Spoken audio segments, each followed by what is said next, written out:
Anthony for breakfast, Albany's 783 Triple M. Time to catch up with HR expert Jonathan Wolfrey. Good morning, Jonathan. Good morning, Anthony. Okay, it's approaching the end of the financial year. There's a few changes that are going to impact on what employees are paid. That recent decision on minimum wages, award rates, changes to compulsory super, there's a fair bit happening, isn't there? Yeah, definitely. It's getting a bit complex. Yeah. Well, who can expect pay rises in the near future and who will miss out? I hope I'm in the not missing out bracket.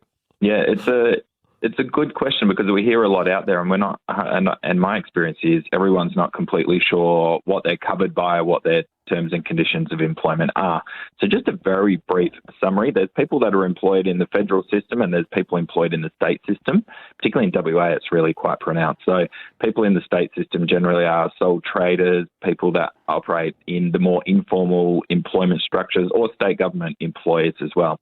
So all those people at this stage, all the announcements that you've heard other than superannuation, there's not really anything happening for that quite large group of workers. In the federal system, we have people paid, and approximately 25% of the workforce are on minimum wage, so they're getting an increase of around 2.5% or 49 cents an hour.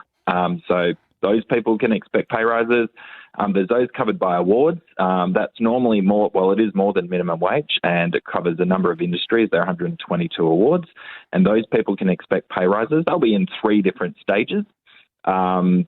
From the 1st of July for most people, but different groups or categories of workers will get some over the coming months at about 2.5% on their wages. So that's a large tranche of people. And then there's people in the federal system that have individual contracts or enterprise agreements or a range of employment structures that are paid more than what the award pays them. There's no guarantee that those people will get increases because of recent announcements by the Fair Work Commission. So that's a different group of people. It will depend on what their contract is. And probably just the final thing in there, it doesn't matter what group you're covered by, superannuation, compulsory superannuation is going up to 10%.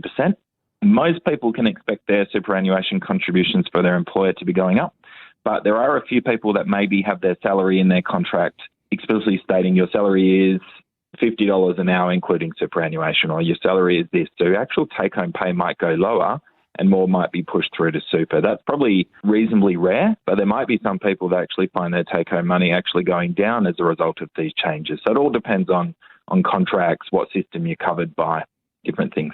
What can I do to make sure that I'm getting paid what I'm entitled? A lot of people don't know, Jonathan. That's the truth about it. Yeah, for sure. The way that I would suggest going about that, and look, I tried to explain it as best I could in a simplistic way, but it's a complex system that we operate in, the industrial relations systems across Australia.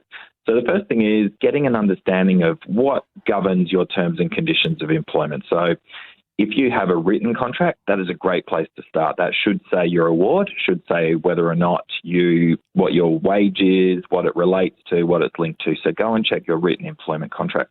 If you do not have one, then you still do have a contract. It's just not written. It still sits there in the ether. But you are covered by a contract of employment despite it not being written. So if you don't have one, I would suggest going to the Fair Work Commission's website, and they do have some simple questionnaires that help guide you towards what you should be covered by. And then within there, they should have a list of what you're expected to be paid based on the work that you do. So just to summarise that briefly, go and check your employment contract.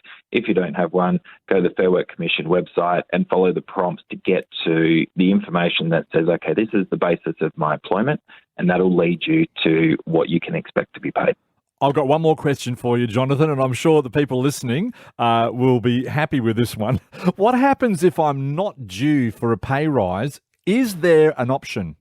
Yeah, for sure. So we probably just have to be a bit more proactive if this is the case. What I've talked to earlier are government decisions or commission decisions that impact all of us, which is fantastic, and we don't have to do any work, and we just benefit from the work of those that have negotiated or organised these pay rises for us. But those that aren't, the good news is generally it's because you're paid more than what your minimum requirements are, whether that award or minimum wage. So that's a good thing to note to start off with. But again, going to your employment contract, maybe your award, it'll tell you, okay, our employer and our union negotiate wages at this cycle, or it's due to do at this stage.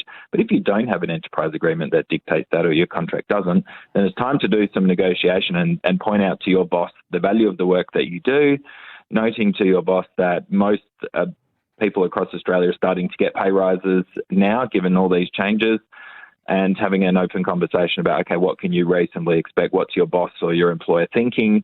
And what do you need to do to demonstrate your value to the organisation to benefit from what's happening out there in broader sectors or broader parts of society? So you just have to be a bit more proactive.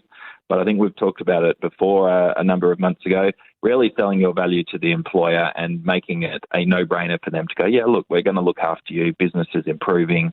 Here's 2.5% or whatever you're able to negotiate. Yeah, great help. Thank you very much. HR expert Jonathan Wolfrey. We'll talk again next week, Jonathan. No worries, Anthony. Look forward to it.